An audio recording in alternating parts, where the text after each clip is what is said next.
Good morning everyone, welcome back to my channel trending blog. এখন বাজে ভোর 5:30 আর অনেক দিন পর এই সময়টা ঘুম থেকে উঠেছি।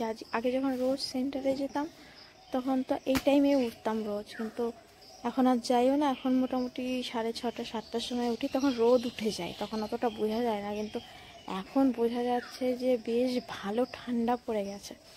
মনে হচ্ছে এবার ঠান্ডাটা একটু আগেই শুরু হচ্ছে, অক্টোবরের মাঝামাঝি হয়েছে সবে। মানে বেশ ভালো ঠান্ডা লাগছে, মানে ঘরে এই সময়টা তো বেরোনো হয় না অনেকদিন, মানে বুঝতেও পারি না। তো যাই হোক, আজকে তাড়াতাড়ি ওঠার কারণ হচ্ছে আজকে আবার আমার অ্যাসেসমেন্ট আছে, সেটা হচ্ছে নবদ্বীপে, অনেকটা দূর। তো বেরোবো, রেডি হয়ে কাজ বাজ কমপ্লিট করে রেডি হয়ে 8:45-র দিকে বেরোবো। এখান থেকে বগুড়া থেকে 8টার ট্রেন, রানাঘাট কৃষ্ণনগর হয়ে তারপর ট্রেন যাব। অনেক দিন পর এই সময় ওয়েদারটা দেখে এত ভালো লাগছে। 7:52 বাজে, জাস্ট রেডি হয়ে বেরোলাম। যে বাবু যাবে একটু বাজারতে, একসাথে বেরোলাম।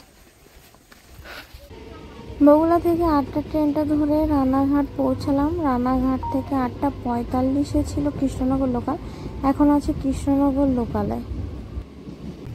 কৃষ্ণনগর ট্রেন থেকে নেমে অটোতে উঠে গেছে। রাস্তাটা দেখা এত সুন্দর, অবশ্য আগেও গেছি এই রাস্তা দিয়ে মায়াপুরে।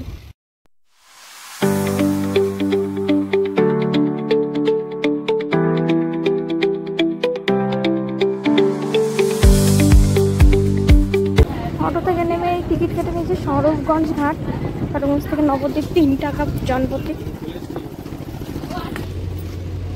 এই যে গঙ্গা পার হবো, লোক ঢুকছে আস্তে আস্তে, ভর্তলে ছাড়বে।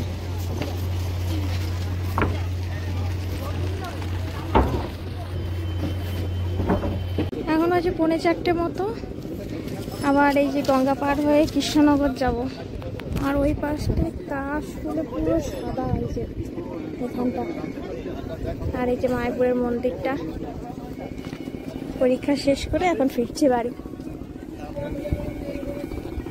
সকালে যা লাগে বিকেলে আরো বেশি সুন্দর লাগে।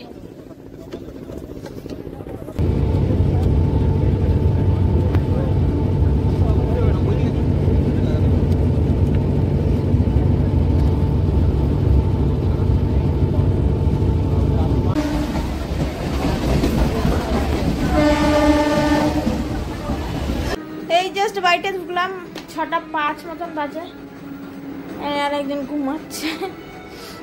হ্যাঁ, ওখানে সকাল থেকে টিফিন দিয়েছে, সকাল থেকে চা কচুরি, তারপর আবার দুপুরে পুরো লাঞ্চের ব্যবস্থা ছিল। এই করে সেই সকাল কটায় বেরোলাম, 8:45 বেরোলাম, এই বাড়ি ঢুকলাম। যাবো এবার ফ্রেশ ট্রেশ হবো,